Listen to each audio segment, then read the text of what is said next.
All right, I thought the worst part of this debate, by the way, the most boring debate of all the debates, by far, the worst part of this was actually the questions from the moderators. The candidates didn't even have a chance to debate because the questions didn't give them an opportunity to disagree.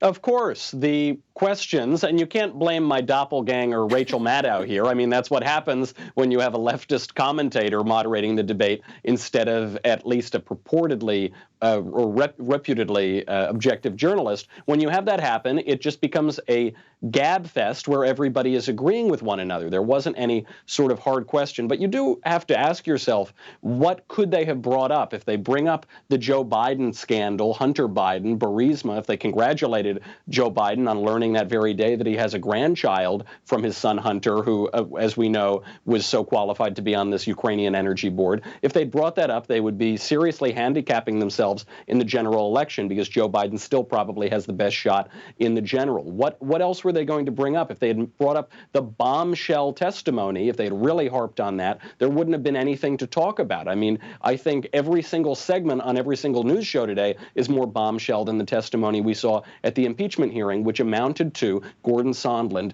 telling the American people that President Trump explicitly requested that there not be any quid pro quo. There was nothing for them to talk about. And you can tell that the field is very nervous about this because you have candidates like Mike Bloomberg and Deval Patrick now trying to get into this race. Apparently 25 Democratic candidates wasn't enough. They feel that the impeachment's not going to get them over the edge. They feel Joe Biden is not going to get them over the edge. They feel Elizabeth Warren is not going to get them over the edge. The main takeaway last night, if you were able to stay awake for that whole debate, was the unmistakable smell of fear from the Democratic candidates. Yeah, I agree. I mean, it really is pathetic in a sense to watch the Democratic Party. They can't even produce a candidate who would be a viable challenge for President Trump. And as a conservative, that thrills me. But in the whole scheme of things, their party is in such disarray. They can't even produce, out of all of 24 candidates, they can't even produce one who is realistic. Let's talk about Elizabeth Warren, though, because she is, in some states, the front runner. She's certainly nipping at the heels of Joe Biden. She's the alternative, the more radical left candidate